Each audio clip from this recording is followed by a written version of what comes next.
Hi friends, welcome back to KNR tutorial.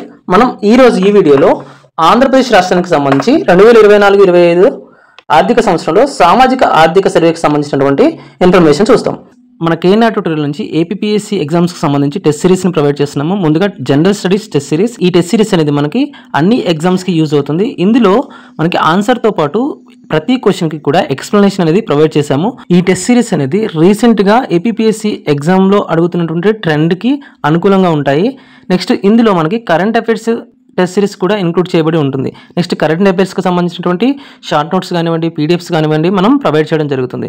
Next ఈ test అనేవి మీరు అన్లిమిటెడ్ టైమ్స్ అటెంప్ట్ చేసుకోవచ్చు. ఎన్నిసార్లు అయినా రాసుకోవచ్చు.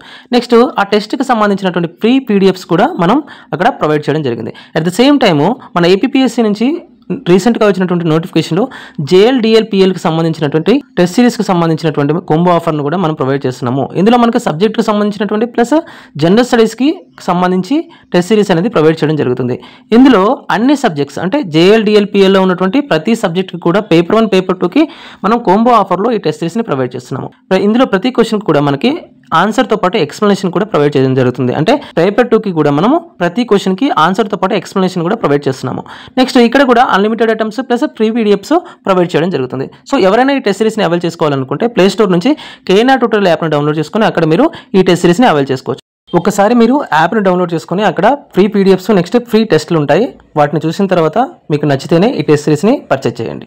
నెక్స్ట్ ఈ టెస్ట్ సిరీస్కి సంబంధించినటువంటి ఎలాంటి డౌట్స్ ఉన్నా 9347428177కి కాల్ చేసి మీ డౌట్స్ని క్లియర్ చేసుకోవచ్చు. ఇంకొక ముఖ్యమైన విషయం, ఈ ఆంధ్రప్రదేశ్ సోషియో ఎకనామిక్ అవుట్లుక్ సంబంధించినటువంటి free PDF material with content and ఎంసీక్యూస్తో మనకి యాప్లో ఫ్రీగా అవైలబుల్గా ఉంది. మీరు ఈ యాప్ను డౌన్లోడ్ చేసుకోవాలనుకుంటే డిస్క్రిప్షన్లో యాప్ లింక్ ప్రొవైడ్ చేస్తాను. అక్కడ నుంచి మీరు ఈ యాప్ను డౌన్లోడ్ చేసుకోవచ్చు. లేదంటే ప్లే స్టోర్కి వెళ్ళి కేఎన్ఆర్ ట్యూటోరియల్ యాప్ని డౌన్లోడ్ చేసుకుని అక్కడ నుంచి కూడా మీరు ఈ ఫ్రీ పీడిఎఫ్ని అవైల్ చేసుకోవచ్చు. మొదటగా చూస్తే ఆంధ్రప్రదేశ్ భౌగోళిక, జనాభా మరియు సామాజిక ఆర్థిక వివరాలు. ఆంధ్రప్రదేశ్ రాష్ట్రం అనేది భారతదేశంలో 8వ అతిపెద్ద రాష్ట్రం. ఎన్నవ అతిపెద్ద రాష్ట్రం? 8వ అతిపెద్ద రాష్ట్రం.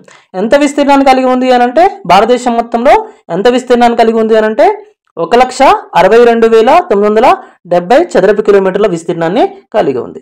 అంటే 1,62,970 చదరపు కిలోమీటర్ల విస్తీర్ణంతో భారతదేశంలోనే ఆంధ్రప్రదేశ్ అనేది 8వ అతిపెద్ద రాష్ట్రంగా ఉంది. ఆంధ్రప్రదేశ్ రాష్ట్రం అనేది మనకి ఉష్ణమండల ప్రాంతం. దేశంలో 3వ పొడవైన తీరరేఖ కలిగినటువంటి రాష్ట్రం. దేశంలో ఆంధ్రప్రదేశ్ అనేది 3వ పొడవైన తీరరేఖ కలిగినటువంటి రాష్ట్రం. మరి తీరరేఖ ఎంత ఉంది అని అంటే 974 కిలోమీటర్ల తీరరేఖ ఉంది. నెక్స్ట్ 2011 జనాభా లెక్కల ప్రకారం రాష్ట్ర జనాభా 10వ స్థానంలో ఉంది. అంటే 2011 జనాభా లెక్కల ప్రకారం రాష్ట్రము జనాభాలో భారతదేశంలో 10వ స్థానంలో ఉంది. ఎంత శాతం జనాభా ఉంది? దేశం మొత్తంలో చూస్తే దేశం మొత్తంతో పోల్చినప్పుడు రాష్ట్రంలో ఎంత శాతం జనాభా ఉంది అంటే 4.09% వాటాని కలిగి ఉంది. 4.09% వాటాని కలిగి ఉంది. దేశం మొత్తం జనాభాలో ఆంధ్రప్రదేశ్ అనేది 4.09% వాటాని కలిగి ఉంది. ఇంత వాటాతో మనకి 10వ స్థానంలో ఉంది. నెక్స్ట్ జనాభా వృద్ధి రేటు కనుక చూసినట్లయితే మనం జనాభా వృద్ధి రేటుని దశాబ్ద కాలానికి గణిస్తాం. ఇప్పుడు 1961 నుంచి 71లో మనకి జనాభా వృద్ధి రేటు అనేది 18.88%గా ఉంది. అదే 1981 నుంచి 1991 వరకు 21.13%గా ఉంది. అదే మనకి 2001 నుంచి 2011 నాటికి 9.21%గా ఉంది. అంటే చూడండి 1961 నెక్స్ట్ 1981 వరకు మనకి ఈ జనాభా వృద్ధి రేటు అనేది పెరిగింది.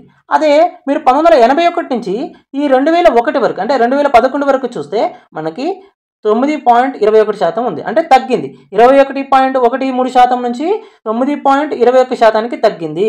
అంటే మొదటి 1961-71 దశాబ్దం నుంచి 1981-91 దశాబ్దం వరకు ఈ జనాభా వృద్ధి రేటు పెరిగితే 1981-91 దశాబ్దం నుంచి 2001-2011 దశాబ్దం వరకు ఈ జనాభా వృద్ధి రేటు అనేది మనకి తగ్గింది. నెక్స్ట్ జనసాంద్రత అంటే ఏంటంటే ఒక చదరపు కిలోమీటర్కి నివసిస్తున్న జనాభాని మనం ఏమంటామంటే జనసాంద్రత అంటాం. అంటే ఫర్ ఎగ్జాంపుల్ ఆంధ్రప్రదేశ్ విషయానికి వచ్చినప్పుడు మనకి ఆంధ్రప్రదేశ్లో సగటున 1 చదరపు కిలోమీటర్కి 304 మంది వ్యక్తులు నివసిస్తున్నారని చెప్పొచ్చు. సో నెక్స్ట్ ఇదే మనం జాతీయ స్థాయిలో కనుక చూసినట్లయితే మనకి 1 చదరపు కిలోమీటర్కి 382 మంది వ్యక్తులు నివసిస్తున్నారని చెప్పొచ్చు. అంటే జనసాంద్రత విషయానికి వచ్చినప్పుడు ఆంధ్రప్రదేశ్ యొక్క జనసాంద్రత అనేది, ఆంధ్ర రాష్ట్రం యొక్క జనసాంద్రత అనేది జాతీయ జనసాంద్రత కంటే కూడా తక్కువగా ఉందని చెప్పొచ్చు. నెక్స్ట్ జిల్లాల వారీగా జనసాంద్రత కనుక మనం చూసినట్లయితే కృష్ణా జిల్లా యొక్క జనసాంద్రత అనేది అత్యధికంగా ఉంటుంది. ఎంత ఉంది అంటే 518. అంటే 1 చదరపు కిలోమీటర్కి మనకి 518 మంది వ్యక్తులు నివసిస్తున్నారని చెప్పొచ్చు. ఇది అత్యధికం. నెక్స్ట్ అత్యల్పంగా చూసినట్లయితే మనకి ప్రకాశం జిల్లా అత్యల్పంగా ఉందని చెప్పొచ్చు. ఎంతమంది? 1 చదరపు కిలోమీటర్కి 200 మంది నివసిస్తున్నారు. సో ఇలాంటి చిన్న చిన్న అంశాలు కూడా చాలా ఇంపార్టెంట్. ఇప్పుడు రీసెంట్గా వస్తున్నటువంటి క్వశ్చన్ పేపర్ యొక్క ప్యాటర్న్ అనేది చాలా చేంజ్ అయిపోయింది. సో ఇంతకు ముందు అడిగినట్టు చాలా సింపుల్గా ఉన్నటువంటి సింగిల్ వర్డ్ ఆన్సర్స్ ఇప్పుడు కూడా అడగట్లేదు. అయితే రీజన్ అసెర్షన్ కానివ్వండి, లేకపోతే స్టేట్మెంట్ కన్క్లూజన్ కానివ్వండి, లేకపోతే కరెక్ట్ స్టేట్మెంట్ ఇన్కరెక్ట్ స్టేట్మెంట్ టైప్లో అడుగుతున్నారు. చాలా లోతుగా మనకి ప్రశ్నలు అనేవి ఉంటున్నవి. ఏ చిన్న డేటాను కూడా మనము లీవ్ చేయొద్దు. సో ప్రతి డేటా కూడా మనకి చాలా ఇంపార్టెంట్. నెక్స్ట్ చూడండి, లింగ నిష్పత్తి అంటే ఏంటి మనకంటే ఫర్ ఎగ్జాంపుల్ 1000 మంది పురుషులకి ఎంతమంది స్త్రీలు ఉన్నారనేదే మనకి లింగ నిష్పత్తి. 1000 మంది పురుషులకి ఎంతమంది స్త్రీలు ఉన్నారు అనేదే మనకి లింగ నిష్పత్తి. ఫర్ ఎగ్జాంపుల్ 2001 జనాభా లెక్కల ప్రకారం మనకి ప్రతి 1000 మంది పురుషులకు 983 మంది స్త్రీలు మాత్రమే ఉన్నారు. అదే 2011 జనాభా లెక్కలు కనుక తీసుకున్నట్లయితే 2011 జనాభా లెక్కలు తీసుకుంటే ప్రతి 1000 మంది పురుషులకి 997 మంది స్త్రీలు ఉన్నారు. అంటే ఇక్కడ నుంచి ఇక్కడికి 2001 నుంచి 2011 వరకు మనకి ఈ లింగ నిష్పత్తి అనేది పెరిగింది అని చెప్పొచ్చు. నెక్స్ట్ జాతీయ సగటు కనుక చూసినట్లయితే, అంటే జాతీయ స్థాయిలో లింగ నిష్పత్తి కనుక చూసినట్లయితే ప్రతి 1000 మంది పురుషులకి మనకి 940 మంది స్త్రీలు మాత్రమే ఉన్నారు. అదే ఆంధ్రప్రదేశ్ కనుక తీసుకుంటే మనకి 2011 జనాభా లెక్కల ప్రకారం ప్రతి 1000 మంది పురుషులకి 997 మంది స్త్రీలు ఉన్నారు. అంటే జాతీయ సగటు కంటే కూడా లింగ నిష్పత్తి అనేది మన ఆంధ్రప్రదేశ్ యొక్క సగటు అనేది ఎక్కువగా ఉందని చెప్పొచ్చు. నెక్స్ట్ అక్షరాస్యత విషయానికి వచ్చినప్పుడు 2001 జనాభా లెక్కల ప్రకారం ఆంధ్రప్రదేశ్ యొక్క అక్షరాస్యత అనేది 62.07% ఉంది. అదే 2011 జనాభా లెక్కల ప్రకారం ఆంధ్ర రాష్ట్రం యొక్క అక్షరాస్యత అనేది 67.35% ఉంది. అంటే 2001 జనాభా లెక్కల నుంచి 2011 గణాంకాల వరకు మనకి ఈ అక్షరాస్యత అనేది పెరిగిందని మనం చెప్పొచ్చు. అదే జాతీయ సగటు విషయానికి వచ్చినప్పుడు 2011 జనాభా లెక్కల ప్రకారం జాతీయ సగటు అక్షరాస్యత అనేది 74.04% ఉన్నట్లయితే మనకి ఆంధ్రప్రదేశ్ యొక్క సగటు అక్షరాస్యత అనేది 67.35% మాత్రమే ఉంది. ఎప్పుడు 2011 జనాభా లెక్కల ప్రకారం మనకి ఏపీదేమో 67.35% ఉంటే మనకి మొత్తం జాతీయ స్థాయిలో ఎంత ఉంది అని అంటే 74.04% ఉంది. అంటే దీన్ని బట్టి మనం ఏం చెప్పొచ్చు అంటే అక్షరాస్యత విషయంలో ఆంధ్ర రాష్ట్రం అనేది జాతీయ సగటుతో పోల్చినప్పుడు వెనకబడి ఉందని చెప్పొచ్చు. అంటే జాతీయ సగటుతో మన అక్షరాస్యతను పోల్చినప్పుడు తక్కువగా ఉందని చెప్పొచ్చు. నెక్స్ట్ మహిళల యొక్క అక్షరాస్యత కనుక మనం చూసినట్లయితే 2001 జనాభా లెక్కల ప్రకారం మహిళల యొక్క అక్షరాస్యత 52.72% ఉన్నట్లయితే మనకి 2011 జనాభా లెక్కల ప్రకారం 59.96% ఉందని చెప్పొచ్చు. నెక్స్ట్ 1981 నుంచి అక్షరాస్యతలో రేటులో దాదాపుగా 37% పెరుగుదల అనేది కనిపించింది. అంటే 1981 జనాభా లెక్కలను మరియు 2011 జనాభా లెక్కలను కనుక మీరు సరిపోల్చినట్లయితే అప్పటి నుంచి ఇప్పటి వరకు దాదాపుగా అక్షరాస్యతలో 37% మనకి పెరుగుదల అనేది కనిపించింది. ఇది డైరెక్ట్గా అడిగే అవకాశం ఉంటుంది. అక్షరాస్యత, లింగ నిష్పత్తి, నెక్స్ట్ జనసాంద్రత కానివ్వండి, జనాభా వృద్ధి రేటు కానివ్వండి, నెక్స్ట్ ఆంధ్రప్రదేశ్ అనేది ఎన్నవ స్థానంలో ఉంది జనాభా పరంగా అనేది కూడా మనకి చాలా ఇంపార్టెంట్. నెక్స్ట్ చూడండి, పట్టణ జనాభాని కనుక మనం చూస్తే 2001లో పట్టణ జనాభా అనేది 24.13% ఉండగా 2011 జనాభా లెక్కల ప్రకారం పట్టణ జనాభా అనేది ఆంధ్రప్రదేశ్లో 29.47% ఉందని చెప్పొచ్చు. అంటే ఇప్పుడు మనం ఏం చెప్పొచ్చు, 2001 నుంచి 2011 వరకు పట్టణ జనాభా అనేది పెరిగిందా తగ్గిందా అంటే పెరిగింది అని చెప్పొచ్చు, ఇంక్రీజ్ అయిందని చెప్పొచ్చు. నెక్స్ట్ ఓకే పెరిగింది కరెక్ట్. నెక్స్ట్ జిల్లాల వారీగా చూసినప్పుడు ఈ పట్టణ జనాభా అనేది ఏ జిల్లాలో ఎక్కువగా ఉంది, ఏ జిల్లాలో తక్కువగా ఉందో మనం తెలుసుకోవాలి. ఫస్ట్ విశాఖపట్నం జిల్లాలో మనకి 47.45%తో ఈ విశాఖపట్నం జిల్లా అనేది అత్యధిక పట్టణ జనాభాని కలిగి ఉంది. ఆంధ్రప్రదేశ్ రాష్ట్రంలోనే విశాఖపట్నం అనేది 47.45%తో మనకి అత్యధిక పట్టణ జనాభాని కలిగి ఉంది. నెక్స్ట్ కేటగిరీలో మనకి కృష్ణా కానివ్వండి, శ్రీకాకుళం కానివ్వండి ఇవి వస్తాయి. నెక్స్ట్ ప్రకాశం జిల్లా, ప్రకాశం అనేది మనకి అత్యల్ప పట్టణ జనాభాని కలిగి ఉందని చెప్పొచ్చు. ప్రకాశం జిల్లా కూడా అత్యల్ప పట్టణ జనాభాని కలిగి ఉంది. శ్రీకాకుళం జిల్లా కూడా మనకి అత్యల్ప పట్టణ జనాభాని కలిగి ఉందని చెప్పొచ్చు. నెక్స్ట్ చూడండి భూమి వినియోగ విధానాలు. భూమి వినియోగ విధానాలు అంటే ఏంటి అంటే భూమి మొత్తంలో అటవీ ప్రాంతం ఎంత ఉంది, వ్యవసాయ భూమి ఎంత ఉంది, నెక్స్ట్ బీడు భూమి ఎంత ఉంది అనేది మనకి కావాలి. సో బీడు భూమి ఎంత ఉంది అనేది కావాలి, అంటే నిరుపయోగంగా ఉన్నటువంటి భూమి. నెక్స్ట్ ఇక్కడ చూడండి రాష్ట్రం యొక్క మొత్తం భూభాగంలో మనకి 30.40% వ్యవసాయ భూమి ఉంది. హెక్టార్లలో చూసినట్లయితే 49.55 లక్షల హెక్టార్ల భూమి అనేది వ్యవసాయ భూమిగా ఉందని చెప్పవచ్చు ఇక్కడ ఆంధ్రప్రదేశ్ రాష్ట్రంలో. సో అంటే 30% అంటే దాదాపుగా 3/3లో 1 వంతు భూమి అనేది వ్యవసాయం కోసం వినియోగిస్తారు అని చెప్పొచ్చు. నెక్స్ట్ చూడండి ఇందులో మనకి 22.63% అంటే దాదాపుగా 36.88 లక్షల హెక్టార్ల భూమి అనేది అటవీ భూమిగా ఉంది. నెక్స్ట్ 14.90% అంటే 24.31 లక్షల హెక్టార్ల భూమి అనేది మనకి ప్రస్తుతం పాడుబడిన భూమిగా అంటే బీడు భూమిగా ఉందని చెప్పొచ్చు. నెక్స్ట్ వ్యవసాయేతర భూమి కనుక చూసినట్లయితే 12.84% మనకి వ్యవసాయేతర భూమిగా ఉంది. నెక్స్ట్ 8.19% నిరుపయోగమైనటువంటి భూమిగా ఉందని చెప్పొచ్చు. మనకు మెయిన్గా గుర్తుంచుకోవాల్సింది ఏంటంటే వ్యవసాయానికి ఎంత పర్సెంట్ ఉంది, నెక్స్ట్ అటవీ భూమి ఎంత పర్సెంట్ ఉంది, నెక్స్ట్ నిరుపయోగంగా అంటే బీడు భూమి ఎంత పర్సెంట్ ఉంది అనేది మనకు కావాల్సింది. నెక్స్ట్ చూడండి రాష్ట్ర ఆర్థిక వ్యవస్థ, వెరీ వెరీ ఇంపార్టెంట్.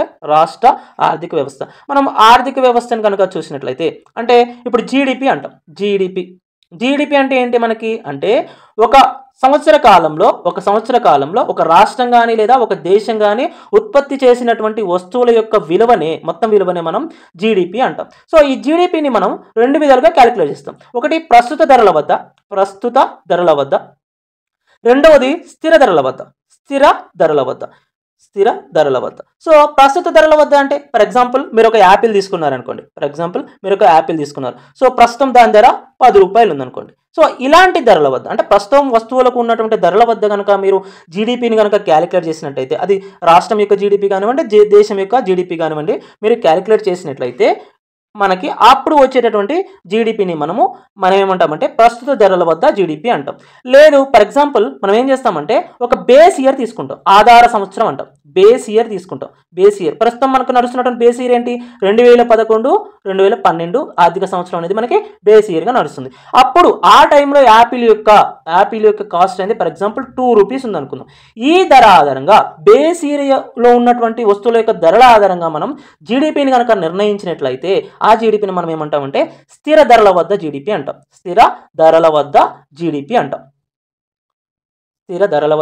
నెక్స్ట్ ప్రస్తుత ధరల వద్ద జీడిపి. ఇది అర్థమైంది కదా. నెక్స్ట్ ఇప్పుడు చూడండి, ఇప్పుడు 2024-25 ఆర్థిక సంవత్సరంలో అంచనాల ప్రకారం ప్రస్తుత ధరల వద్ద స్థూల రాష్ట్ర దేశీయోత్పత్తి జీడిపి నెక్స్ట్ జిఎస్డిపి.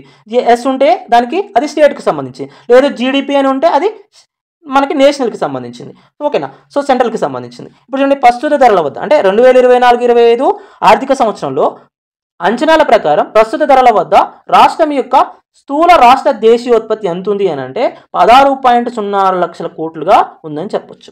నెక్స్ట్ దీని యొక్క వృద్ధి ఎంత ఉందని చెప్పొచ్చు అంటే 12.94%. వృద్ధి ఏంటి మరి అంటే ఫర్ ఎగ్జాంపుల్ 2023 నుంచి 2024 ఆర్థిక సంవత్సరంతో పోల్చినప్పుడు 2024-25 సంవత్సరంలో వృద్ధి అనేది మనకి 12.94% ఉందని చెప్పొచ్చు. ఓకేనా. సో అది అంటే కంపేర్ చేసినప్పుడు ఈ వృద్ధి అనేది మనం చెప్పగలుగుతాం. నెక్స్ట్ చూడండి వ్యవసాయ రంగం అంటే ఇక్కడ ఆర్థిక వృద్ధిలో మనకి వ్యవసాయ రంగం అంటే ప్రాథమిక రంగం, ద్వితీయ రంగం, తృతీయ రంగాలు ఏ విధమైనటువంటి వాటాలను కలిగి ఉన్నాయో కూడా మనం తెలుసుకోవాలి. సో ఈ వ్యవసాయ రంగం ముఖ్య వాటా అంటే వ్యవసాయ రంగంలో వృద్ధి అనేది ఎంత ఉంది అని అంటే దాదాపుగా 15 పాయింట్ జీవీఏ అంటాం, గ్రాస్ వాల్యూ యాడెడ్ అంటాం, గ్రాస్ వాల్యూ యాడెడ్ అంటాం. సో ఈ వ్యవసాయ రంగం యొక్క వృద్ధి అనేది ఎంత ఉంది అంటే 15.86%. ఎప్పుడు 2024-25 ఆర్థిక సంవత్సరం గురించి మాట్లాడుతున్నాం. 2024-25 ఆర్థిక సంవత్సరం గురించి మాట్లాడినప్పుడు వ్యవసాయ రంగం యొక్క వృద్ధి అనేది 15.86% ఉంది. అంటే కోట్లలో, లక్షల కోట్లలో చూసినట్లయితే 5.19 లక్షల కోట్లు.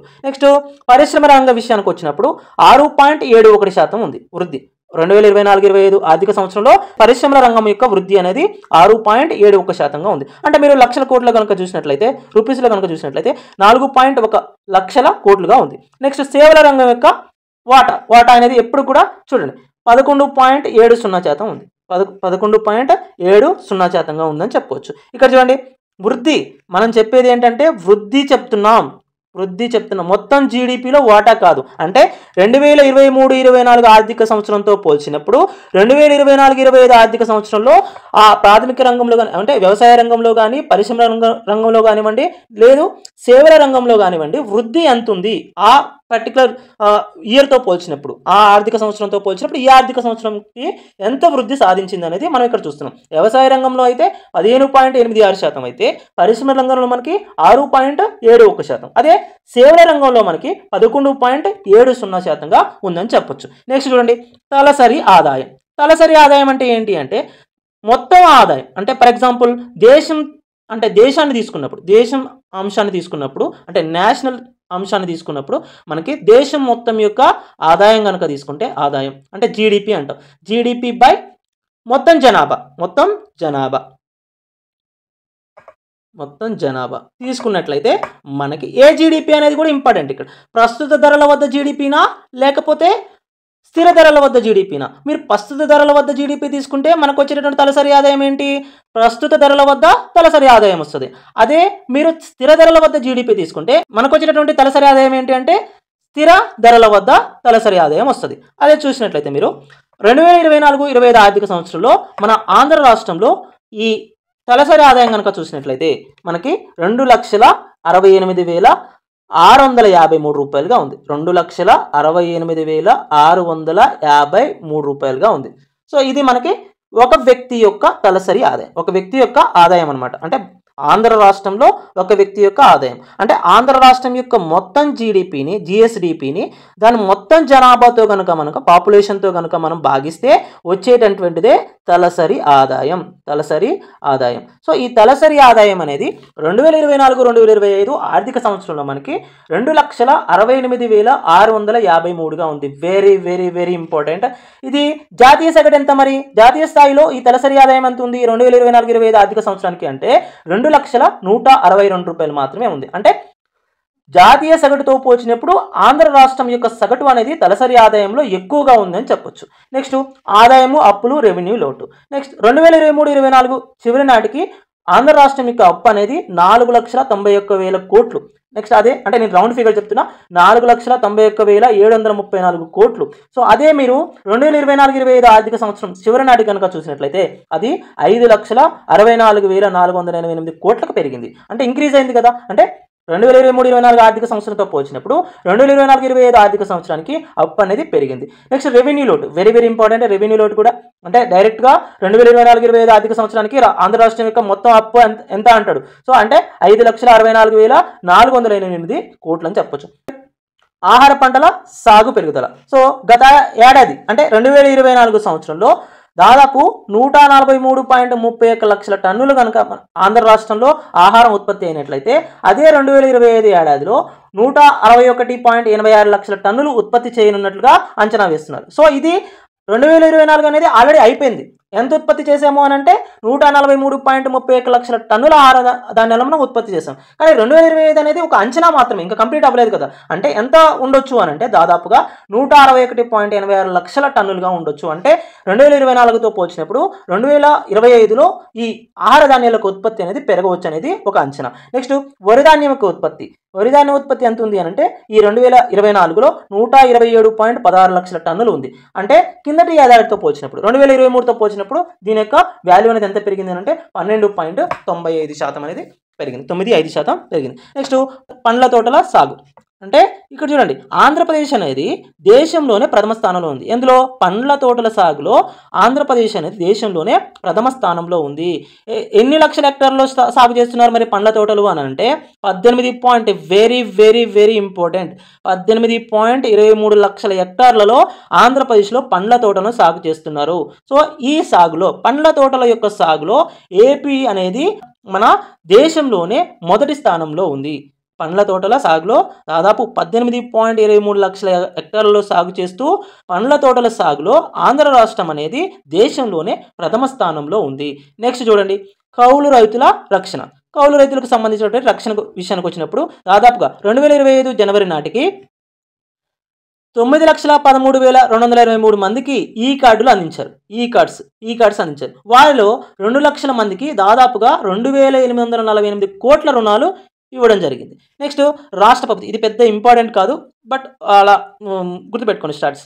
సో రాష్ట్ర ప్రభుత్వం కౌలు రైతుల యొక్క రక్షణ కోసం ఆర్ఎంజీ, జేఎల్జీ మరియు crop cultivator rights cards, CCRCS cards, very very important, మనకి ఫుల్ ఫామ్ కూడా అడిగే అవకాశం ఉంటుంది.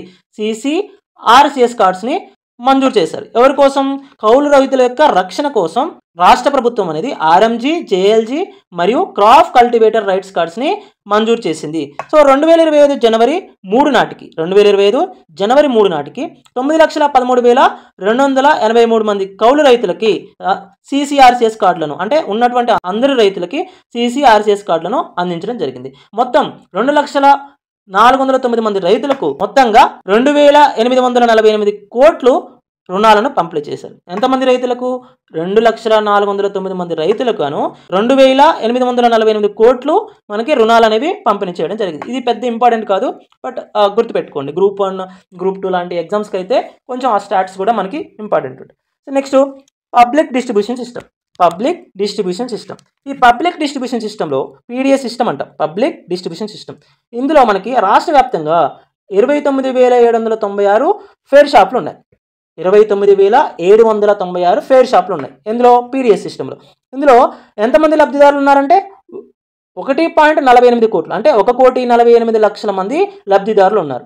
అంటే రాష్ట్ర వ్యాప్తంగా 29,796 ఫెయిర్ షాపులు ఉన్నట్లయితే లబ్ధిదారులు ఎంతమంది ఉన్నారంటే 1,48,00,000 మంది లబ్ధిదారులు అనేవారు ఉన్నారు. నెక్స్ట్ ఆధార్ ఆధారిత రేషన్ కార్డు వ్యవస్థను అందుబాటులోకి తీసుకొచ్చారు. అంటే మామూలుగా మీరు రేషన్ కార్డు తీసుకోకపోయినా ఆధార్ కార్డు తీసుకెళ్ళి మన బయోమెట్రిక్ కనుక ఇచ్చినట్లయితే సో దానికి సంబంధించినటువంటి మనకి ఆ బియ్యం కానీ లేకపోతే ఆ రేషన్ కానీ ఇవ్వడం జరుగుతుంది. సో నెక్స్ట్ చూడండి, 2024-25లో పీడిఎస్ ద్వారా నెలకు 2024-25 ఆర్థిక సంవత్సరంలో పీడిఎస్ ద్వారా నెలకు 2.35 లక్షల మెట్రిక్ టన్నుల బియ్యాన్ని పంపిణీ చేశారు. 2024-25 ఆర్థిక సంవత్సరంలో ఈ పబ్లిక్ డిస్ట్రిబ్యూషన్ సిస్టమ్ ద్వారా ఒక్క నెలకు 2.35 లక్షల మెట్రిక్ టన్నుల బియ్యాన్ని పంపిణీ చేశారు. అంటే 2,35,000 మెట్రిక్ టన్నుల బియ్యాన్ని పంపిణీ చేశారు. కేవలం ఆంధ్రప్రదేశ్ గురించే మాట్లాడుతున్నాం. నెక్స్ట్ చూడండి, దీపం 2 పథకం. ఈ దీపం 2 పథకం అనేది గ్యాస్ పంపిణీకి సంబంధించింది, ఉచిత గ్యాస్ పంపిణీకి సంబంధించింది. ఇది ఎప్పుడు ప్రారంభించారంటే 2024లో ప్రారంభించారు. సో ఇదేంటి? దీపం 2 పథకం అనేది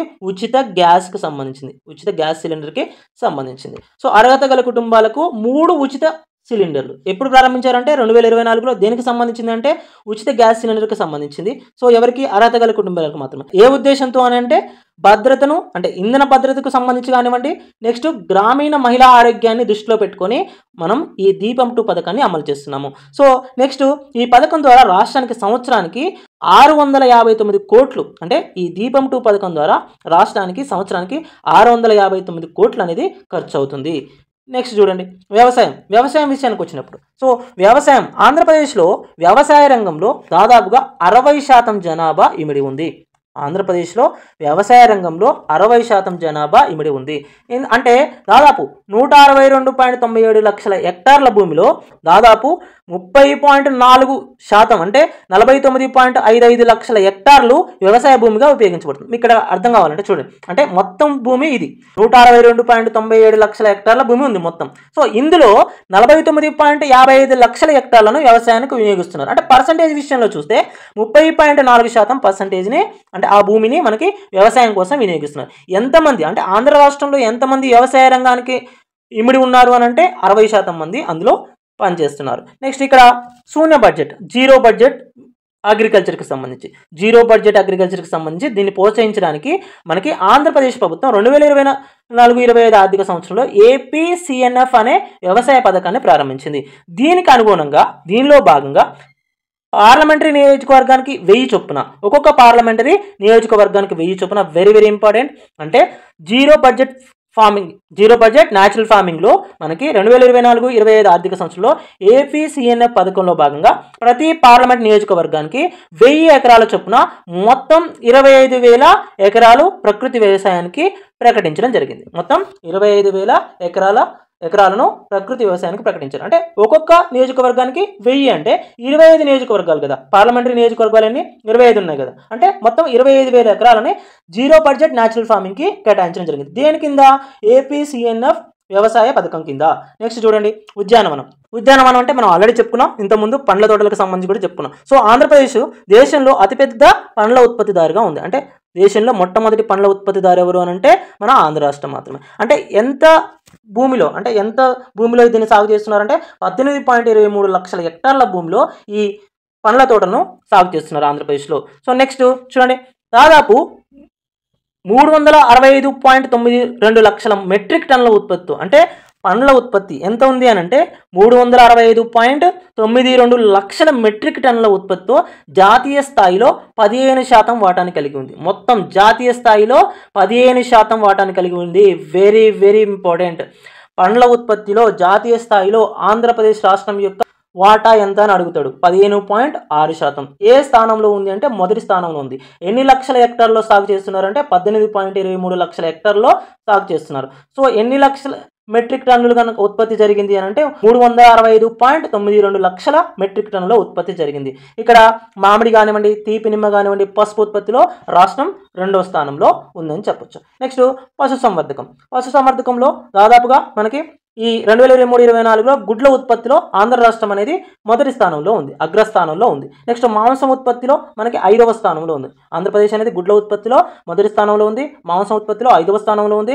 నెక్స్ట్ పాల ఉత్పత్తిలో 7వ స్థానంలో ఉంది. నెక్స్ట్ వెరీ వెరీ ఇంపార్టెంట్, ఒకవేళ బేసిక్ లెవెల్లో అడిగితే అడగొచ్చు. నెక్స్ట్ మత్స్యరంగం చూడండి.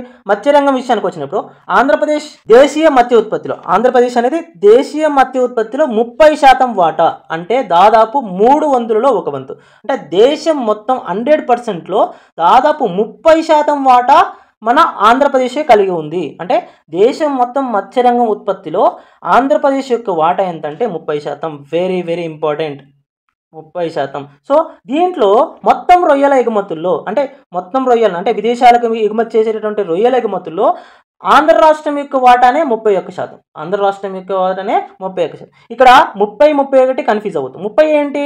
మొత్తం దేశం యొక్క మొత్తం మత్స్య ఉత్పత్తిలో ఆంధ్రప్రదేశ్ యొక్క మత్స్య ఉత్పత్తి శాతం ఎంత అంటే 30%.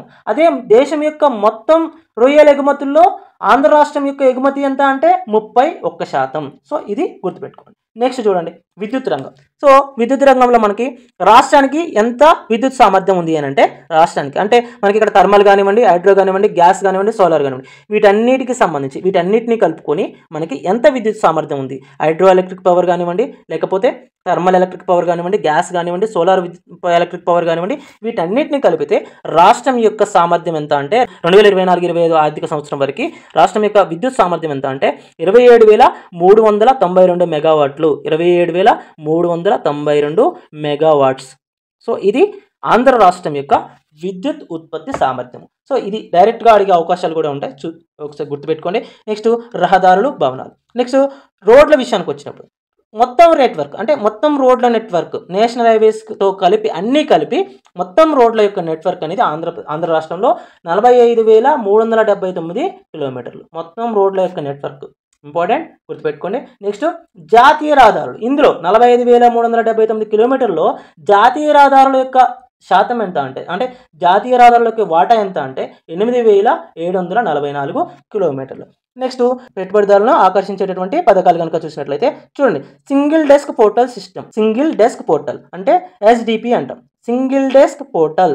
ఈ ఎస్డిపిని విదేశీ పెట్టుబడిదారులను ఆకర్షించడం కోసం ఆంధ్రప్రదేశ్లో ప్రవేశపెట్టినటువంటి పథకం. సో అంటే వ్యాపారులకు అనుమతులను మంజూరు చేసేటటువంటి పథకాన్ని మనం సింగిల్ డెస్క్ పోర్టల్ అంటాం. సో మొట్టమొదటిది అంటే 2024-25 ఆర్థిక సంవత్సరంలో ఈ ఎస్డిపి ద్వారా దాదాపుగా 99.2% క్లియరెన్స్ను మనం సాధించగలిగాం. ఎవరికి అంటే పెట్టుబడిదారులకు ఇచ్చేటటువంటి అనుమతులలో అంటే వారికి ఉన్నటువంటి అర్హతలను బట్టి మనం ఇచ్చేటటువంటి అనుమతులలో దాదాపుగా 99.2% క్లియరెన్స్ను మనం సాధించాం. ఓకేనా. సో దీని ద్వారా ఎస్డిపి ద్వారా. సో ఏంటి ఎస్డిపి అంటే సింగిల్ డెస్క్ పోర్టల్ ఏంటంటే విదేశీ పెట్టుబడిదారులకు ఇచ్చేటటువంటి అనుమతులకు సంబంధించినటువంటి పోర్టల్. సో నెక్స్ట్ ఇది చూడండి ఎస్డిపి 2.0 అంటే నెక్స్ట్ వచ్చేటటువంటి ఆర్థిక సంవత్సరం అంటే 2025-26 ఆర్థిక సంవత్సరంలో ఈ ఎస్డిపి 2.0 ద్వారా మరింత వేగంగా అభివృద్ధి చేయడం అనేది ముఖ్య ఉద్దేశం. అంటే ఈ అనుమతులను అంటే 99.2% కూడా మనం 100% పెంచేటటువంటి ప్రయత్నం అనేది జరుగుతుంది. దేని ద్వారా ఈ సింగిల్ డెస్క్ పోర్టల్ 2.0 ద్వారా. సో నెక్స్ట్ ఓకే ఇది గుర్తుపెట్టుకోండి 99.2% క్లియరెన్స్ అనేది గుర్తుపెట్టుకోవడానికి ట్రై చేయండి. నెక్స్ట్ చూడండి విద్యారంగం సామాజిక మౌలిక సదుపాయాలు సోషల్ ఇన్ఫ్రాస్ట్రక్చర్కి సంబంధించి విద్యారంగం కనుక మనకు చూసినట్లయితే విద్యారంగంలో మనబడి మన భవిష్యత్తు ద్వారా మనం ఏం చేస్తున్నామంటే పాఠశాలల్లో మౌలిక వసతులను అభివృద్ధి చేస్తున్నాం. సో విద్యారంగానికి సంబంధించినప్పుడు సోషల్ ఇన్ఫ్రాస్ట్రక్చర్ అభివృద్ధికి సంబంధించి మాట్లాడుకున్నప్పుడు విద్యారంగంలో మనబడి మన భవిష్యత్తు ద్వారా మనం ఈ కార్యక్రమం ద్వారా మౌలిక వసతుల అభివృద్ధిని మనం కల్పిస్తున్నాం.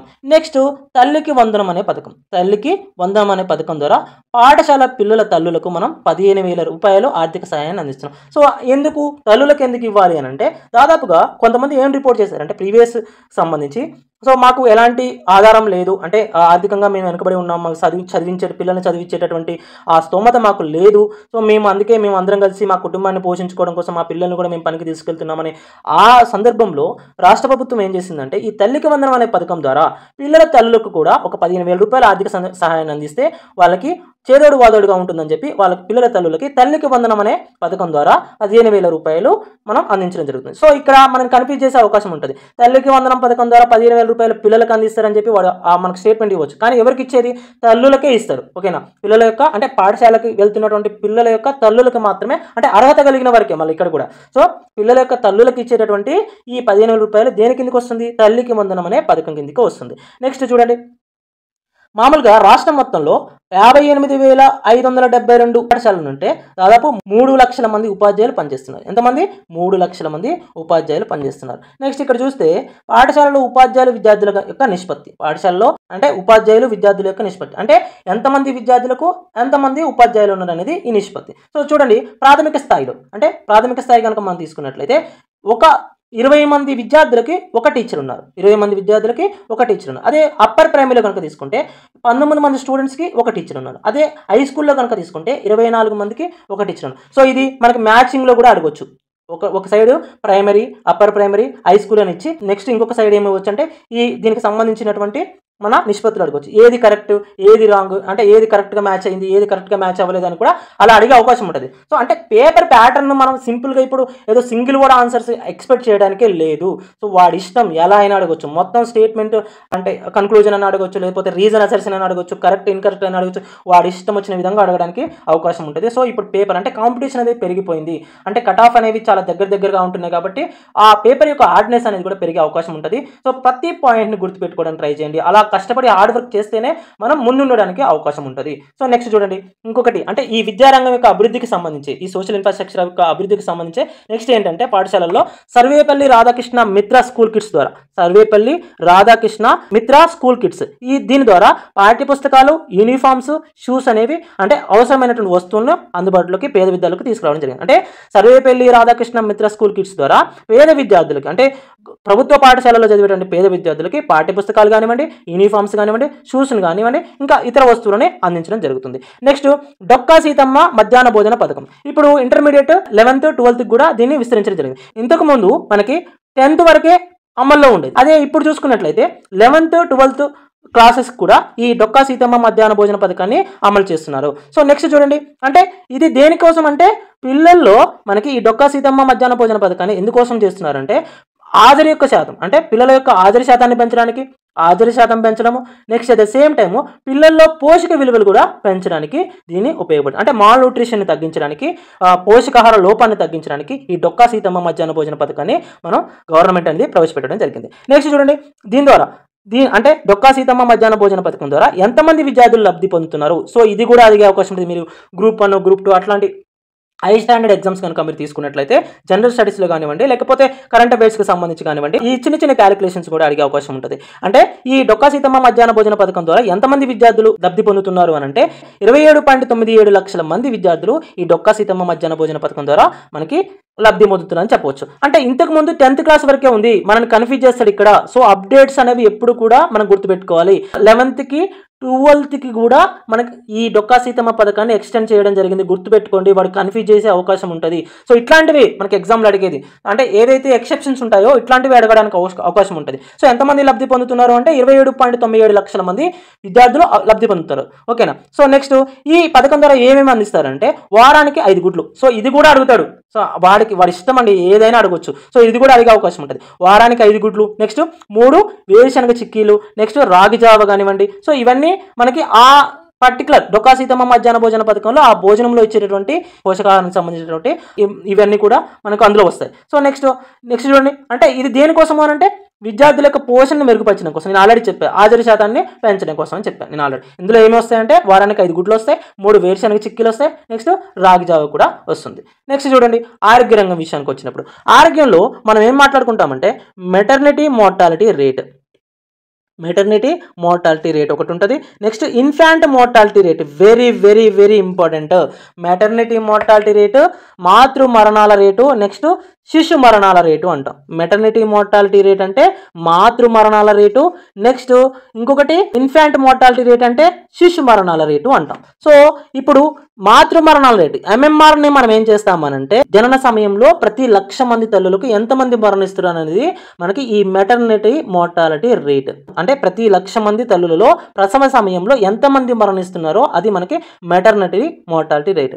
నెక్స్ట్ అదే మీరు ఇన్ఫాంట్ మోర్టాలిటీ రేట్ కనుక తీసుకుంటే IMR కనుక తీసుకున్నట్లయితే మనకి ప్రతి 1000 మంది శిశువులకి అంటే జన్మించేటటువంటి ప్రతి 1000 మంది శిశువులకి ఎంతమంది మరణిస్తున్నారు అనేది, ఇక్కడేమో 1,00,000, ఇక్కడేమో 1,000. అంటే మదర్స్ విషయానికి వచ్చినప్పుడేమో 1,00,000 మాట్లాడుకోవాలి, అదే మనం శిశువుల విషయానికి వచ్చినప్పుడేమో 1,000 అని మాట్లాడుకోవాలి. సో అంటే ప్రతి 1000కి అంటే ప్రతి 1000 జనాలకి ఎంతమంది శిశువులు మరణిస్తున్నారు అనేది అది మనకి శిశు మరణాల రేటు, ఇన్ఫాంట్ మోర్టాలిటీ రేటు. మన ఆంధ్రప్రదేశ్లో మనకి 2024-25 ఆర్థిక సంవత్సరం వరకు ప్రతి 1000 మంది తల్లులకు జన్మనిచ్చే సమయంలో 45 మంది మరణిస్తున్నట్టుగా తెలుస్తుంది. అంటే మెటర్నిటీ మోర్టాలిటీ రేట్ అనేది ఆంధ్రప్రదేశ్ రాష్ట్రంలో 45గా ఉంది. ఓకేనా, 1,00,000కి 45గా ఉంది. అదే శిశు మరణాల రేటు ఇన్ఫాంట్ మోర్టాలిటీ రేట్ అనేది మన ఆంధ్రప్రదేశ్లో 1000 జనాలకు 24గా ఉంది. సో 24 అనేది ఇన్ఫాంట్ మోర్టాలిటీ రేటు, నెక్స్ట్ మనకి 45 అనేది మెటర్నిటీ మోర్టాలిటీ రేట్. సో ఇది మనకి నెక్స్ట్ గృహ నిర్మాణానికి విషయానికి వచ్చినప్పుడు 2025 నాటికి అంటే 2025 జనవరి నాటికి మనకి 7.60 లక్షల ఇళ్ల నిర్మాణాన్ని పూర్తి చేశారు. దేని కింద? ప్రధానమంత్రి ఆవాస్ యోజన అర్బన్, నెక్స్ట్ ప్రధానమంత్రి ఆవాస్ యోజన గ్రామీణ్. అంటే ఇది centre plus state sponsored scheme. ప్రధానమంత్రి ఆవాస్ యోజన అర్బన్, నెక్స్ట్ ప్రధానమంత్రి ఆవాస్ యోజన గ్రామీణ్ అనేవి centre state sponsored schemes. So దీని కింద మనకి గృహ నిర్మాణంలో అంటే 2025 నాటికి ఆంధ్రప్రదేశ్లో దాదాపుగా 7.60 లక్షల ఇళ్లను పూర్తి చేశారు. అంటే ప్రధానమంత్రి ఆవాస్ యోజన అర్బన్ కిందనేమో పట్టణాల్లో, ప్రధానమంత్రి ఆవాస్ యోజన గ్రామీణ్ కిందనేమో మనకి గ్రామాల్లో ఈ ఇళ్ల నిర్మాణాన్ని చేపట్టారు. మొత్తం ఎన్ని ఇళ్ల నిర్మాణం చేపట్టారు అని అంటే ఎన్ని కంప్లీట్ చేశారు అంటే 7.60 లక్షల ఇళ్లను మనకి అంటే 7,60,000 ఇళ్లను మనకి పూర్తి చేశారు. నెక్స్ట్ చూడండి, పట్టణ పేదరిక నిర్మూలన. సో ఇది వెరీ వెరీ ఇంపార్టెంట్, పట్టణ పేదరిక నిర్మూలన. సో మనకు తెలుసు ఇప్పుడు మీరు 2019-2020లో కోవిడ్ సమయంలో కేంద్ర ప్రభుత్వం వీధి వ్యాపారులను ఆదుకోవడం కోసం ఒక ప్రత్యేకమైన పథకాన్ని తీసుకొచ్చింది. అంటే వీధి వ్యాపారులకి రుణాన్ని ఇచ్చి ఆదుకోవడం కోసం ఒక ప్రత్యేకమైన పథకాన్ని తీసుకొచ్చింది. అదే PM స్వనిధి అంటాం. ఇలా పట్టణ పేదరికాన్ని నిర్మూలించడానికి, పట్టణంలో వీధి వ్యాపారుల యొక్క పేదరికాన్ని నిర్మూలించడం కోసం మనకి దాదాపుగా PM స్వనిధి కింద 5.20 లక్షల మంది వ్యాపారులకు ఈ పథకం కింద పిఎం స్వనిధి పథకం కింద రుణాలను అందించడం జరిగింది. అట్ ద సేమ్ టైం దీని కిందనే స్వయం సహాయక బృందాలకు కూడా e commerce platform next Amazon, ఫ్లిప్కార్ట్లో లాభాలు పొందేలాగా శిక్షణను కూడా ఇవ్వడం జరిగింది. Next Jal Jeevan mission. Jal Jeevan mission కింద ఈ పథకం కింద మనకి దాదాపుగా 70.04 లక్షల గృహాలకు, అంటే ఆంధ్రప్రదేశ్లో ఉన్నటువంటి 100%లో 73% గృహాలకు ఇంటింటికి నీటి సరఫరాను కల్పించారు. ఎంత శాతం అనేది ఇంపార్టెంట్. ఎన్ని గృహాలకు అనేది కూడా, ఎన్ని గృహాలకి 70.04 లక్షల గృహాలకు, అంటే 70,04,000 గృహాలకు. అట్ ద సేమ్ టైం అంటే పర్సంటేజ్లో అయితే 73% గృహాలకు ఆంధ్రప్రదేశ్లో జల్ జీవన్ మిషన్ కింద మనకి నీటిని అందించడం జరిగింది. నెక్స్ట్ చూడండి అన్నా క్యాంటీన్లు. సో అన్నా క్యాంటీన్లు అనేవి మొట్టమొదటిసారిగా చూడండి, అన్నా క్యాంటీన్లు అనేవి ఇక్కడ పట్టణ ప్రాంతాలలో పేదవారికి ఆకలిని తీర్చడం కోసం ఈ అన్నా క్యాంటీన్లను ప్రవేశపెట్టడం జరిగింది. ఎన్ని అన్నా క్యాంటీన్లు ఉన్నాయంటే 198 అన్నా క్యాంటీన్లు ఉన్నాయి. అంటే మరో 6 కూడా నిర్మాణంలో ఉన్నాయి. నెక్స్ట్ గ్రామీణ ప్రాంతాల్లో కూడా 158 కొత్త అన్నా క్యాంటీన్లు ఏర్పాటు చేయాలని ప్రణాళికను కూడా సిద్ధం చేస్తున్నారు. సో నెక్స్ట్ చూడండి పేదరికం కానివ్వండి, ఉపాధి మరియు నిరుద్యోగం. సో 2023లో రాష్ట్రంలో పేదరిక రేట్ అనేది ఎంత ఉంది అంటే 6.06% ఉంది 2023కు సంబంధించి. అదే ఇది జాతీయ సగటు ఎంత మరి పేదరికం అని అంటే 14.96%, అంటే దాదాపు 2.5 రెట్లు ఎక్కువగా ఉందని చెప్పొచ్చు. సో అంటే జాతీయ సగటుతో పోల్చినప్పుడు రాష్ట్ర సగటు పేదరికం అనేది చాలా తక్కువగా ఉందని చెప్పొచ్చు. గ్రామీణ ప్రాంతాల్లో పేదరికం, ఆంధ్రప్రదేశ్లో గ్రామీణ ప్రాంతాల్లో పేదరికం ఎలా ఉందనంటే 7.71% ఉండగా పట్టణ ప్రాంతాల్లో 2.2%గా ఉందని చెప్పొచ్చు. అసలు మరి గ్రామీణ ప్రాంతాల్లో ఈ పేదరికం అనేది ఎందుకు ఎక్కువ ఉండాలి, పట్టణ ప్రాంతాల్లో ఎందుకు తక్కువ ఉండాలి అని అంటే, మామూలుగా గ్రామీణ ప్రాంతాల్లో ఉన్నటువంటి పేదలు కేవలం ఒకే సోర్స్, అంటే పని దొరికినప్పుడు మాత్రమే పని చేస్తారు. అదే పట్టణ ప్రాంతాల్లో కనుక చూసినట్లయితే దాదాపుగా అందరికీ, అంటే ఒక పని కాకపోతే ఇంకొక పని ఉంటుంది కాబట్టి ఇక్కడ మనకి పేదరికం అనేది తక్కువగా ఉంటుంది. నెక్స్ట్ చూడండి రాష్ట్రంలో శానిటేషన్ రేట్ కనుక చూస్తే, అంటే శుభ్రతకు సంబంధించినటువంటి శానిటేషన్ రేట్ కనుక చూస్తే 22.84% ఉంటుంది. అదే పోషకాహార లోపం కనుక చూసినట్లయితే 22.94%. అదే తాగునీటి లోపం కనుక చూసినట్లయితే 9.14% ఉంది. అంటే నెక్స్ట్ విద్యుత్ లోపం కనుక చూస్తే 0.56% ఉంది. సో ఇది మనకి మ్యాచింగ్ టైప్లో అనుకోవచ్చు, అనుకోవచ్చు. సో లోపాలన్నీ, అంటే లోపానికి సంబంధించినటువంటి రేటు అదంతా ఒక సైడ్, నెక్స్ట్ పర్సంటేజెస్ అన్ని ఇంకొక సైడ్. నెక్స్ట్ చూడండి 2023-24లో మొత్తం నిరుద్యోగ రేటు ఎంత ఉంది అంటే 2023-24 ఆర్థిక సంవత్సరంలో మొత్తం నిరుద్యోగ రేటు అనేది ఆంధ్రప్రదేశ్లో 4.1% ఉంటే అందులో గ్రామీణ నిరుద్యోగం అనేది 3.4% ఉంది. అదే పట్టణ నిరుద్యోగం అనేది 5.9% ఉంది. పట్టణ ప్రాంతాలలో ఎక్కువగా మనకి ఈ నిరుద్యోగం అనేది కనిపిస్తుంది. అంటే పట్టణ ప్రాంతాల్లో జనాభా ఎక్కువ ఉంటుంది కాబట్టి పట్టణ ప్రాంతాల్లో ఈ నిరుద్యోగం కూడా ఎక్కువగా ఉంటుందని చెప్పొచ్చు. సో ఇక్కడ 15 నుంచి 29 సంవత్సరాల యువతలో నిరుద్యోగ రేటు ఎంత ఉంది అంటే 17.5% ఉందని చెప్పొచ్చు. అంటే 15 నుంచి 29 సంవత్సరాల యువతలో నిరుద్యోగ రేటు అనేది 17.5% ఉందని చెప్పొచ్చు. నెక్స్ట్ చూడండి Swarnandhra vision document 2047 2047 very very very important. నాకు తెలిసి ప్రతి పేపర్లో దీనికి సంబంధించి ఒక క్వశ్చన్ ఉంటుంది. సో గుర్తుపెట్టుకోండి స్వర్ణాంధ్ర విజన్ డాక్యుమెంట్ 2047.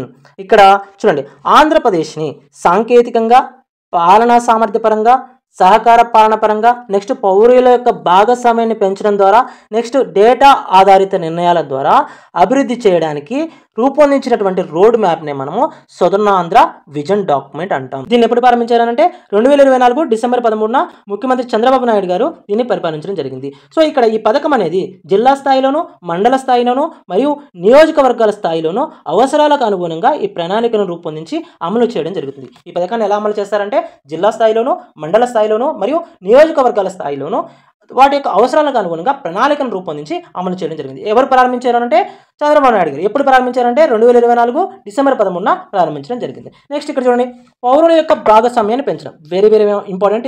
ఇది కూడా గుర్తుపెట్టుకోండి. సాంకేతికంగా మరియు పాలనా సామర్థ్యపరంగా సహకార పాలన అందించడం ద్వారా, నెక్స్ట్ పౌరుల యొక్క భాగస్వామ్యాన్ని పెంచడం ద్వారా, డేటా ఆధారిత నిర్ణయాలను తీసుకోవడం ద్వారా, ఈ అంశాలన్నీ కూడా మనం కంపల్సరీ గుర్తుపెట్టుకోవాలి. సో ఆంధ్రప్రదేశ్ యొక్క అభివృద్ధి కోసం వేసినటువంటి రోడ్ మ్యాప్ని మనము ఈ స్వర్ణాంధ్ర విజన్ డాక్యుమెంట్ 2047 అంటాం. సో ఇక్కడ పౌరుల యొక్క భాగస్వామ్యం కూడా ఇంపార్టెంట్. అంటే మనం ఈ విజన్ డాక్యుమెంట్లో మనం ఏం చేస్తున్నామంటే అభివృద్ధి కోసం పౌరుల యొక్క భాగస్వామ్యాన్ని కూడా మనం తీసుకుంటున్నాం. అంటే దాదాపుగా 17 లక్షల మంది నుండి ఈ సలహాలను కూడా సేకరించడం జరిగింది. అంటే ఎన్ని గృహాలు 1.18 కోట్ల గృహాల్లో బహుళ స్థాయిలో చర్చలు జరిపి 17 లక్షల మంది యువకుల యొక్క అంటే 17 లక్షల మందికి సంబంధించినటువంటి సలహాలను కూడా సేకరించడం జరిగింది. సో ఈ స్వర్ణాంధ్ర విజన్ డాక్యుమెంట్లో మనకి మొత్తం 10 సూత్రాలు ఉంటాయి. ఎన్ని సూత్రాలు ఉంటాయంటే వెరీ వెరీ ఇంపార్టెంట్, 10 సూత్రాలు ఉంటాయి. సో ఈ విజన్ డాక్యుమెంట్ ద్వారా ఏఐ మరియు లోతైన సాంకేతికతను ఉపయోగించి అధిక వృద్ధిని సాధించడం ఒకటి. అంటే ఈ విజన్ డాక్యుమెంట్ ద్వారా ఏం చేయాలంటే ఏఐ మరియు లోతైన సాంకేతికతను ఉపయోగించి అంటే అధునాతనమైనటువంటి సాంకేతికతను ఉపయోగించి నెక్స్ట్ ఏఐని ఉపయోగించి అత్యధికమైనటువంటి వృద్ధిని సాధించడం అనేది ఒక పాయింట్. నెక్స్ట్ ఆవిష్కరణ ద్వారా నడిచేటువంటి ఆర్థిక వ్యవస్థను సృష్టించడం, నెక్స్ట్ విద్య, నైపుణ్య శిక్షణ, సామాజిక సంక్షేమం, గ్రీన్ ఎనర్జీకి సంబంధించినటువంటి కానివ్వండి, ఏఐ ఆధారిత ప్రజాసేవలు కానివ్వండి, వీటన్నింటి కూడా మెరుగుపరచడం అనేది లేదా కొత్తగా సృష్టించడం అనేది మనకి ఈ విజన్ డాక్యుమెంట్కి వస్తుంది. నెక్స్ట్ చూడండి, ఆంధ్రప్రదేశ్ అనేది ప్రపంచ ఆర్థిక శక్తిగా మార్చే లక్ష్యంతో ఆంధ్రప్రదేశ్ని ప్రపంచ ఆర్థిక శక్తిగా మార్చే లక్ష్యంతో ఈ విజన్ డాక్యుమెంట్ 2047 అనేది పనిచేస్తుంది. ఆంధ్రప్రదేశ్ని ప్రపంచ ఆర్థిక శక్తిగా మార్చే లక్ష్యంతో ఈ విజన్ డాక్యుమెంట్ 2047 అనేది పనిచేస్తుంది. నెక్స్ట్ అంటే ఈ విజన్ డాక్యుమెంట్ యొక్క లక్ష్యాలు ఏంటంటే మెయిన్గా జిఎస్డిపిని $2.4 ట్రిలియన్ పెంచడం. 2047 సంవత్సరం నాటికి ఆంధ్రప్రదేశ్ యొక్క జిఎస్డిపిని $2.4 ట్రిలియన్ పెంచడం. అదే మనకి అంటే ఇప్పుడు చూడండి, మనం ఆల్రెడీ దేశ స్థాయిలో చూసాం, $5 ట్రిలియన్ గురించి చూసాం. సో కానీ మనం ఇక్కడ 2047 వరకు మన ఆంధ్రప్రదేశ్ యొక్క ఆదాయాన్ని మనము $2.4 ట్రిలియన్ పెంచాలని ట్రై చేస్తున్నాం. నెక్స్ట్ చూడండి, నెక్స్ట్ తలసరి ఆదాయాన్ని కనుక చూసినట్లయితే ఎంతకు పెంచాలనుకుంటున్నారంటే $41,000 దీన్ని పెంచాలని చూస్తున్నారు. నెక్స్ట్ నిరుద్యోగ రేటును 2% తగ్గించాలనుకుంటున్నాం. నెక్స్ట్ మహిళా శ్రామిక శక్తి భాగస్వామ్యాన్ని 80% పెంచడం. నెక్స్ట్ 95% కార్మికులకు నైపుణ్య శిక్షణను అందించడం. ఇక్కడ మెయిన్గా 2047లో మనకి మొత్తం ఎన్ని సూత్రాలు ఉంటాయి? 10 సూత్రాలు ఉంటాయి. ఇందులో మెయిన్గా ఏంటంటే మనకి ఆంధ్రప్రదేశ్ని ప్రపంచ ఆర్థిక శక్తిగా మలచడమే ఈ విజన్ డాక్యుమెంట్ 2047 యొక్క ముఖ్య ఉద్దేశం. జిఎస్డిపిని $2.4 ట్రిలియన్ పెంచడం, $2.4 ట్రిలియన్ పెంచడం. నెక్స్ట్ ఇంకొకటి ఏంటంటే తలసరి ఆదాయాన్ని మనం $42,000 పెంచడం, $42,000 పెంచడం. నెక్స్ట్ నిరుద్యోగ రేటును 2% తగ్గించడం. నెక్స్ట్ శ్రామిక శక్తిలో మహిళల యొక్క భాగస్వామ్యాన్ని 80% పెంచడం. శ్రామిక శక్తిలో మహిళల యొక్క భాగస్వామ్యాన్ని 80% పెంచడం. నెక్స్ట్ 95% కార్మికులకు శిక్షణని అందించడం, నైపుణ్య శిక్షణని అందించడం. ఇది మనకి విజన్ డాక్యుమెంట్ పెట్టుకున్నటువంటి లక్ష్యాలు. నెక్స్ట్ చూడండి, 2047 నాటికి ఆంధ్రప్రదేశ్ని సంపన్న, ఆరోగ్యవంతమైన మరియు సంతోషకరమైన రాష్ట్రంగా మార్చడానికి ఈ విజన్ డాక్యుమెంట్ అనేది అంటే ఈ విజన్ డాక్యుమెంట్ 2047 అనేది జాతీయ వికాస్ భారత్ 2047తో సమన్వయంగా పనిచేస్తుంది. ఈ జాతీయ వికాస్ భారత్ అనేది మనకి జాతీయ స్థాయిలో ఉన్నటువంటి స్కీమ్. అదే మనకి ఈ విజన్ డాక్యుమెంట్ 2047 అనేది ఇది మన రాష్ట్ర స్థాయికి సంబంధించింది. అంటే ఇది రాష్ట్ర స్థాయిలో ఉన్నటువంటి విజన్ డాక్యుమెంట్ 2047 అనేది జాతీయ స్థాయిలో ఉన్నటువంటి జాతీయ వికాస్ భారత్ 2047తో సమన్వయంగా వర్క్ చేస్తుందని చెప్తున్నారు. నెక్స్ట్ రాష్ట్ర ఆర్థిక వ్యవస్థలో స్థిర ధరల వద్ద ఇంతకుముందు మనం ఏం చేస్తాం? ప్రస్తుత ధరల వద్ద చూసాం. ఇప్పుడు స్థిర ధరల వద్ద కనుక మనం చూసినట్లయితే 2011-12 స్థిర ధరల ప్రకారం నేను ఆల్రెడీ చెప్పిన మనకి ఇప్పుడు నడుస్తున్నటువంటి బేస్ ఇయర్ ఏంటి? 2011-12. ఇది కంపల్సరీ అడిగే అవకాశం ఉంటుంది. NSSO ప్రకారం ఇప్పుడు నడుస్తున్నటువంటి బేస్ ఇయర్ ఏంటి అని అంటే 2011-12 అనేది మనకి బేస్ ఇయర్గా చెప్పొచ్చు. ఇప్పుడు ఈ బేస్ ఇయర్ ప్రకారం 2024-25 ఆర్థిక సంవత్సరం అంటే స్థిర ధరల వద్ద అని చెప్తాం. బేస్ ఇయర్ ధరలు కనుక మనం ఒక ప్రామాణికంగా తీసుకున్నట్లయితే వాటిని స్థిర ధరలు అంటాం. స్థిర ధరల వద్ద 2024-25 ఆర్థిక సంవత్సరానికి రాష్ట్ర స్థూల దేశీయోత్పత్తి జిఎస్డిపి అనేది ఎంత ఉంది అని అంటే 8,73,142 కోట్లుగా ఉంది. సో నెక్స్ట్ ఇది వెరీ వెరీ ఇంపార్టెంట్. స్థిర ధరల వద్ద ఎంత ఉంది? అంతకుముందు ఎంత ఉంది? దాదాపు 16 లక్షల వరకు ఉంది ప్రస్తుత ధరల వద్ద. సో ఇప్పుడు సగానికి తగ్గింది. స్థిర ధరల వద్ద 8,73,142 కోట్లుగా ఉంది. సో నెక్స్ట్ 2023-24 ఆర్థిక సంవత్సరానికి ఇది మొదటి సవరణ అంచనాల ప్రకారం దాదాపు ఎంత ఉంది అని అంటే ఇప్పుడు చెప్పుకునేదేమో ఈ 8,73,142 ఏమో 2024-25 ఆర్థిక సంవత్సరానికి సంబంధించి. అదే మీరు తీసుకుంటే ఈ 7,99,312 ఏమో మనకి 2023-24 ఆర్థిక సంవత్సరానికి సంబంధించి మన రాష్ట్రం యొక్క ఆదాయం ఇక్కడ స్థిర ధరల వద్ద. అంటే 2023-24 ఆర్థిక సంవత్సరాన్ని 2024-25 ఆర్థిక సంవత్సరానికి పోల్చినప్పుడు మనకు వృద్ధి ఎంత జరిగింది అని అంటే దాదాపుగా 9.24. అప్పుడు అంతకుముందు దాదాపు 12% ఉంది కదా, 12 పాయింట్ సంథింగ్ ఉంది కదా. సో అది ప్రస్తుత ధరల వద్ద. సో నెక్స్ట్ ఇక్కడ స్థిర ధరల వద్ద వృద్ధి ఎంత? 9.24%. వృద్ధి అనేది కూడా మనం స్థిర ధరల వద్ద క్యాలిక్యులేట్ చేస్తాం. నెక్స్ట్ ప్రస్తుత ధరల వద్ద కూడా క్యాలిక్యులేట్ చేస్తాం. మనం వృద్ధి అనేది స్థిర ధరల వద్ద, ప్రస్తుత ధరల వద్ద. అక్కడ మనం చూసింది 12 పాయింట్ సంథింగ్ ఉంది ప్రస్తుత ధరల వద్ద. ఇదే స్థిర ధరల వద్ద తీసుకుంటే 9.24 ఉంది. సో ఇది మనకి స్థిర ధరల వద్ద వృద్ధి. నెక్స్ట్ చూడండి, విభాగాల వారిగా స్థూల విలువ జోడింపు. సో ఇక్కడ విభాగాల వారిగా చూసినప్పుడు వ్యవసాయం కానివ్వండి, లేకపోతే మనకి అనుబంధ రంగాలు కానివ్వండి, నెక్స్ట్ సేవల రంగం కానివ్వండి, పరిశ్రమ రంగం, వీటి యొక్క వృద్ధి ఎలా ఉందో చూద్దాం. సో ఇంతకుముందు ఏం చూసాం, ప్రస్తుత ధరల వద్ద వ్యవసాయ రంగం, పరిశ్రమల రంగం, నెక్స్ట్ సేవల రంగానికి సంబంధించి వృద్ధి చూసాం.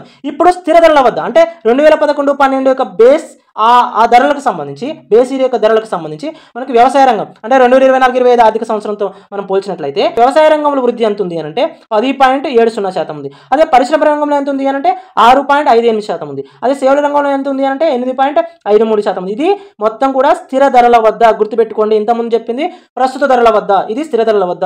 వ్యవసాయ రంగంలో 10.70%, పరిశ్రమ రంగంలో 6.58%, అదే సేవల రంగంలో 8.53%. సో ఇది మనకి ఆంధ్రప్రదేశ్కి సంబంధించినటువంటి సామాజిక ఆర్థిక సర్వేకి సంబంధించినటువంటి ఇన్ఫర్మేషన్. Thank you. ఇప్పటివరకు ఎవరైనా ఛానల్ సబ్స్క్రైబ్ చేసుకోతే ఛానల్ సబ్స్క్రైబ్ చేసుకొని వీడియో లైక్ చేయండి.